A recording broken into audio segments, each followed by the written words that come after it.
Hi, Jonas. Hello, Hello po, hello. magandang hapon po sa ating lahat. Magandang hapon, Jonas. Ano, musta? Nasa trabaho ka ba ngayon? Nasa bahay? Nakatambay? O kung saan man lupalop Nasa Wala ka? akong bahay lang pakialam po, doon. nakatambay. Ha? Nakatambay lang po sa bahay, maulan. Very good, nakatambay. Very good ka dyan, Jonas. Piti ka. Professional tambay. Okay, Jonas. Napakinggan mo naman siguro kanina yung nakakalokang istorya na binasa ko kanina. Yung tungkol sa throuple relationship. Ah, Yes po, yung tatlo narinig sila. ko po lahat. Yung tatlo sila dun sa Yes relasyon. po. Tapos yung isang babae, yung unang-unang girlfriend na for 1 year, may plano pang gawing tombits. Itong si Pia. Kasi parang bet din na, alam mo na, mag-anuhan silang dalawa, magtumboyan silang dalawa. Happy Pride! Charot! Charing gola. Ano masasabi mo doon, Jonas? Go! Real talk tayo dito. Masasabi ko lang po dun sa part na ang lalaki na ginugusto niya magkaroon ng tatlong tao sa isang relasyon is ang pangit po sa relasyon nun. Kasi yung isa, sa kanilang tatlo is magiging option lang. Masakit naman sa kanya, lagi niyang iisipin kung ano ba yung tamang gawin o dapat gawin talaga. Mm.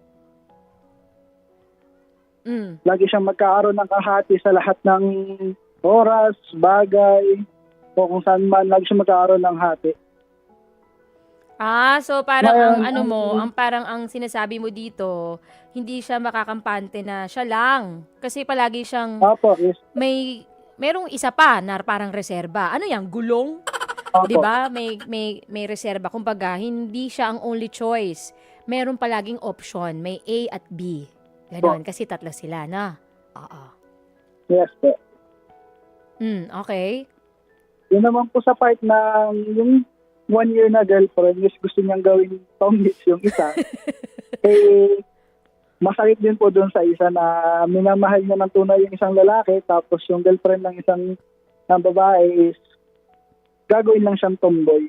Pero kasi parang tuwan-tuwa pa nga tong yung jowa Anong ang pangalan ng lalaki? Wala bang sinabing pangalan? Oo, walang sinabing pangalan yung lalaki. Basta, parang bet na bet din ng lalaki din talaga na dalawa yung babaeng sa kanya. Lokong-loko sa kanya.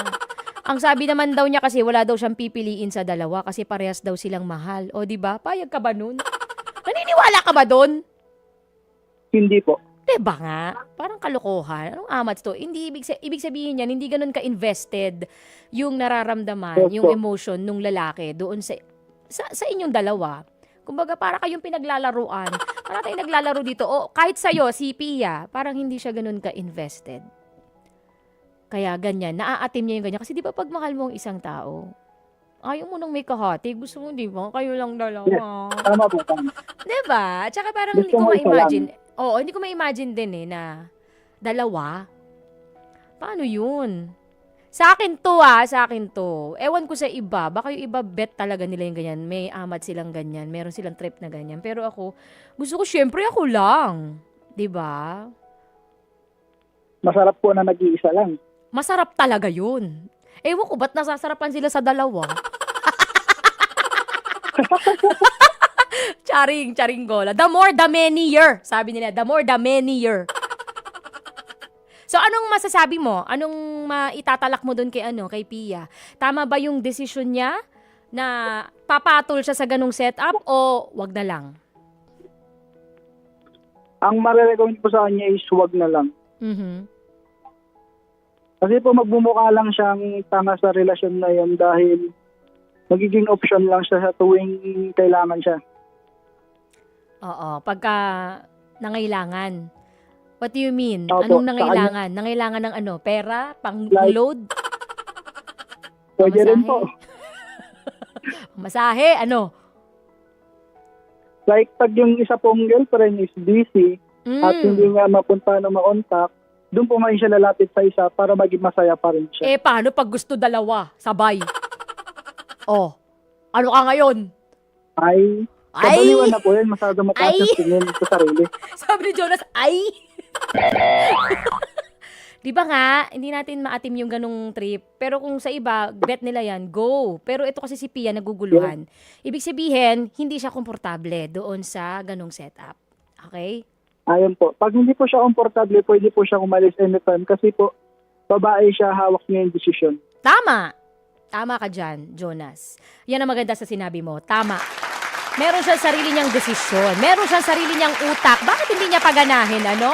Matanda naman na siya. Matured enough para paganahin ang utak at makapagdesisyon. Meron tayong free will, gamitin natin ito. Hindi ba nga?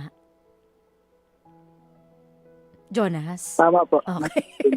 Okay, maraming salamat, Jonas. Yun lang ba masasabi mo? Wala na bang iba? Yes po. Yun lang po. Thank you po. Okay, maraming thank you kay Jonas ng Zambales. Mga kapatid, patuloy po kayong tumutok sa 105.9 True FM para sa totoong balita, impormasyon, music, and entertainment. Mag-subscribe sa aming YouTube channel at podcast at sundan nyo kami sa Facebook, Instagram, X at TikTok sa @TrueNetworkPH. Bisitahin din ang aming website sa truefm.ph. At panoorin din po kami sa True TV sa Signal sa Channel 19. Kami ang 105.9 True FM. Laging true sa'yo, kapatid! Tayo sa totoo, tunay at tapat.